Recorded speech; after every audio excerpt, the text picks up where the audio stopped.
Que Dios les guarde, amados hermanos. Es un gustazo saludarlos hoy domingo 17 de septiembre. Estamos en la serie Encuentros con Jesús. Hoy es el día 31 y se titula Los milagros de Jesús. Feliz domingo tengan todos ustedes, amados hermanos. No dejemos de visitar la casa de Dios el día de hoy para convivir con su pueblo, adorarle y recibir su palabra. Y también nosotros estamos aquí para recibir palabra de Dios. Estamos estudiando el Evangelio de Mateo, yendo específicamente a la vida de Jesús, encuentros con Jesús, hechos de la vida de Jesús en el Evangelio de Mateo. Y hoy vamos a hablar de los milagros de Jesús, porque eso toca el siguiente pasaje que vamos a leer. Es una especie de resumen. El Evangelio de Mateo nos da de cuando en cuando ciertos tipos de resúmenes que nos cuentan, que condensan el ministerio de Jesús en una o en otra región. Y le hemos puesto los milagros de Jesús. Para empezar, porque todos los encuentros de Jesús son milagrosos, porque de una u otra manera Jesucristo siempre transforma, libera, sana, perdona. Aunque hemos visto muchos de los que podríamos estrictamente llamar milagros a nuestro Señor Jesucristo, sanando leprosos, sanando ciegos, levantando a los cojos, librando a los endemoniados, calmando la tormenta, incluso resucitando una niña que presumiblemente estaba ya muerta, calmando, deteniendo la mar, andando sobre las aguas y muchas otras cosas que hemos visto maravillosas, aunque también hemos visto otro tipo de milagros, a nuestro Señor Jesús llamando a los discípulos, transformándolos, convirtiéndolos de publicanos en seguidores y discípulos. Hemos visto también a nuestro Señor Jesús llamando a personas que podríamos decir que son rechazados de la sociedad y Él los llama y los toca, y todo eso es milagroso. Pero el día de hoy nos vamos a preguntar lo siguiente: ¿por qué Jesús hacía milagros? ¿Por qué sanaba? ¿Por qué echaba fuera demonios? Y hay muchas respuestas a esta interrogante, pero me parece que el texto de hoy nos da una respuesta profunda que nos ayuda a conocer más a nuestro Maestro Jesús. Así es que vamos juntos a estudiar la palabra de Dios, no sin antes orar. Bendito Padre Celestial, te damos gracias por este tiempo de devoción. Gracias por tu palabra. Llénanos, transfórmanos, te lo rogamos, Padre Santo, en el nombre de Cristo nuestro Salvador. Amén. Amén, amados. Vamos a Mateo 15, del 29 al 31. Dice así la palabra de Dios.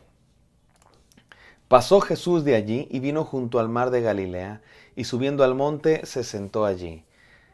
¿Recuerdan dónde estaba Jesús? Estaba en una tierra extranjera, en la región de Tiro y de Sidón, la tierra de Fenicia, se le conoce después en la historia. Está lejos, o por lo menos fuera, de el pueblo judío, de Jerusalén, de Galilea, de donde eran todos sus discípulos, de donde se hablaba su idioma, de donde se conocía las escrituras y la religión judía. Está fuera de ese lugar. Y sin embargo, se nos va a contar una serie de cosas similares a las que hizo cuando estaba entre los judíos. También sube al monte, también se sienta como en el Sermón del Monte que predicó hace algunos capítulos, y luego va a hacer milagros como hizo también entre los judíos, los va a hacer entre los gentiles. Miren lo que dice la palabra de Dios. Y se le acercó mucha gente que traía consigo a cojos, ciegos, mudos, mancos y otros muchos enfermos, y los pusieron a los pies de Jesús y los sanó, de manera que la multitud se maravillaba, viendo a los mudos hablar, a los mancos sanados, a los cojos andar y a los ciegos ver, y glorificaban al Dios de Israel. De hecho, esta última frase, glorificaban al Dios de Israel, es una referencia a que precisamente estos eran personas que no necesariamente eran de Israel, sino que estaban glorificando a un Dios que no era el Dios que ellos conocían, al Dios de otro pueblo, porque habían conocido al Mesías, al Hijo de Dios, a Dios con nosotros. Así es que este pasaje que acabamos de ver aquí, mis amados hermanos, este pequeño resumen de los milagros de Jesús, noten lo que dice: sanaba a los cojos, ciegos, mudos, mancos y a todos los enfermos. Y la multitud se maravillaba de que los mudos hablaran, los mancos eran sanados, los cojos andaban y los ciegos veían. ¿Sabes de qué nos habla esto? De que Jesucristo sí vino primero a los judíos. Efectivamente, vino primero a los suyos. Vino primero a su pueblo. Ahí nació, era normal, simplemente natural.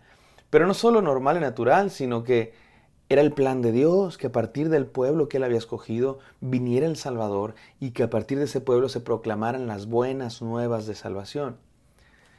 Sin embargo, no solo vino para el pueblo judío, no solo vino para los de una cierta nacionalidad, vino a los de todo el mundo, y por eso se fue a otra región para orar, para alejarse de toda esa negatividad y toxicidad de los fariseos y los líderes religiosos, pero también para mostrar que Él había venido no solo a los suyos, en el sentido nacional, sino a todas las naciones, a todos los pueblos, a cualquiera que quiera recibir de su palabra y a cualquiera que quiera creer en Él.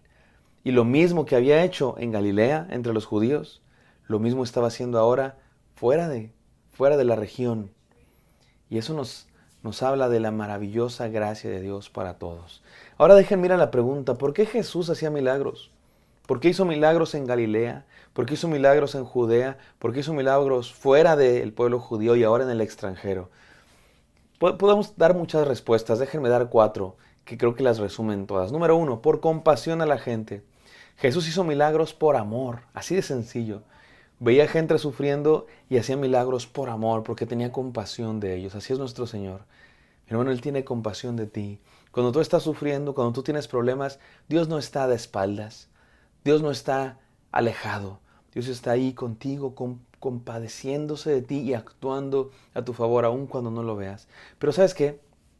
Aun cuando la compasión de Dios es para todo el mundo y la compasión de Jesús es para todos, realmente Jesús no sanó a todos los enfermos, absolutamente todos.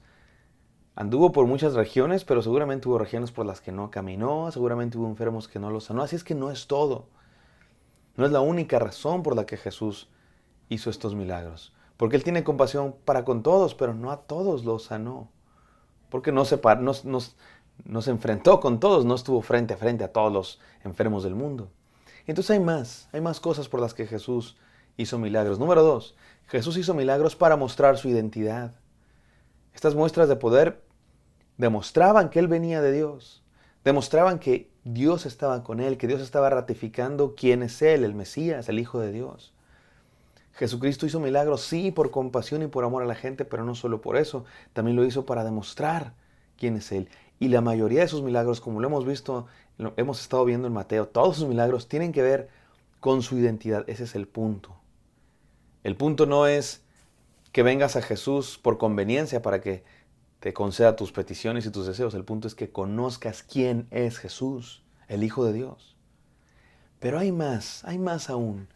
Y de hecho esta tercera respuesta que voy a dar me parece la más profunda y la más bíblica. Estas otras dos respuestas, con una lectura superficial de la Biblia y hasta con nuestra simple inteligencia y sentido común, podemos decir, ¿por qué sanaba a Jesús? Bueno, por amor a la gente, bueno, para mostrar su poder y demostrar quién era Él. Pero cuando vemos todo el testimonio de la Biblia de principio a fin, lo que notamos es algo más profundo. ¿Por qué hacía milagros Jesús? Eran una señal del reino de Dios. Los milagros de Jesús son una señal de que ha comenzado una nueva era y que esto tiene que ver con toda la historia de la humanidad. Déjame te la resumo, te hago una síntesis súper breve, porque esto te podría yo hablar durante horas, pero Dios creó el mundo, ¿no?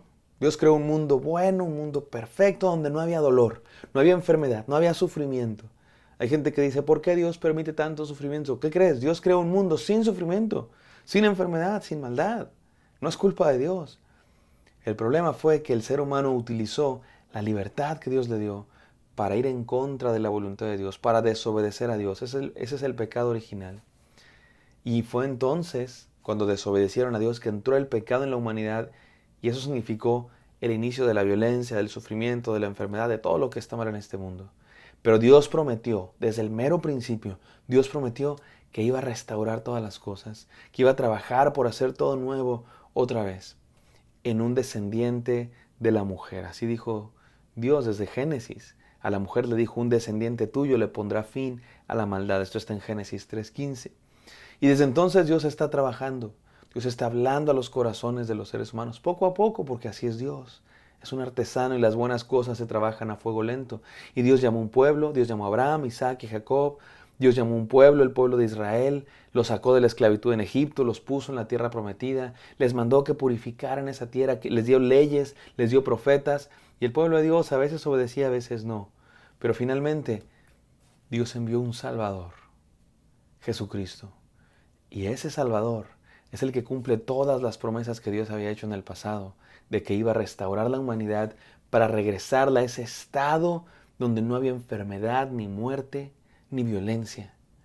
Por eso Jesús hacía milagros. Los milagros de Jesús, sí, son por compasión, pero son más que eso. Sí, son para mostrar su poder, pero son más que eso. Son una señal de que el reino de los cielos ha iniciado. Son una señal de que Dios está actuando definitivamente en el mundo para comenzar a erradicar todos los efectos del pecado. Por eso sana enfermedades, porque la enfermedad es un efecto del pecado. Y Jesucristo viene a demostrar que Él puede quitar esos efectos del pecado. Por eso viene a resucitar a los muertos, porque la muerte es un efecto del pecado. Y Jesucristo viene a demostrar que con su presencia Dios ha comenzado una guerra frontal en contra de la muerte. Una guerra frontal en contra de la maldad, la violencia y la enfermedad. Ya comenzó. Dios, es el día D, ¿no? Los que saben de historia, la Segunda Guerra Mundial, el desembarco en Normandía, cuando los ejércitos aliados están haciendo un ataque frontal en contra de las fuerzas malvadas de los nazis para liberar a Europa. Eso es Jesús, es el día D. Y está demostrando que puede erradicar la enfermedad, la maldad, la violencia, la muerte. Por eso hace milagros, porque en Cristo Jesús ha comenzado una nueva era. La era de Dios interviniendo en el mundo, la era del reino de los cielos. No se ha completado. No se ha completado la liberación de este mundo, no se ha completado la llegada del reino, pero un día vendrá otra vez a completar todo. Y esta es mi cuarta respuesta. ¿Por qué Jesús hace milagros? Para llevar a cabo un plan. ¿Se acuerdan cuando le preguntaron a Jesús, ¿eres el Mesías o no eres el Mesías? Jesús dijo, vayan y díganle al que preguntó, Juan el Bautista, los cojos andan, los ciegos ven, y a todos es predicado las buenas nuevas. Es una señal de que Dios está actuando en el mundo. Y sus milagros son señales de que Él lleva a cabo un plan. Y ahora vemos que lo hizo entre judíos, pero también entre gentiles. ¿Quiénes son gentiles? Los que no son judíos. Eso significa que este plan no es solamente para un pueblo. Este plan es para todo aquel que cree en Cristo Jesús, como aquel que inició la obra de Dios. Por eso Jesús hizo milagros. Espero que estas respuestas les hayan sido de bendición a todos. Vamos a orar. Gracias, Señor, por este devocional en el que entendemos quién eres, qué viniste a hacer al mundo, Señor. Que estás trabajando, has estado trabajando desde hace muchos milenios, Dios mío, para traer paz, gozo, libertad, justicia, perdón, calma, descanso a este mundo, Señor, que está tan sumido en el pecado, la violencia, la enfermedad, la maldad. Permítenos creer en Cristo Jesús y experimentar ese reino de paz y gozo y amor en nuestros corazones hasta que Cristo venga a establecer su reino para siempre. En el nombre de Cristo, nuestro Señor y Salvador, oramos. Amén. Amén, queridos hermanos. Espero que esto haya sido de bendición para ustedes. Me encantaría encontrarlos el día de mañana. Bendiciones.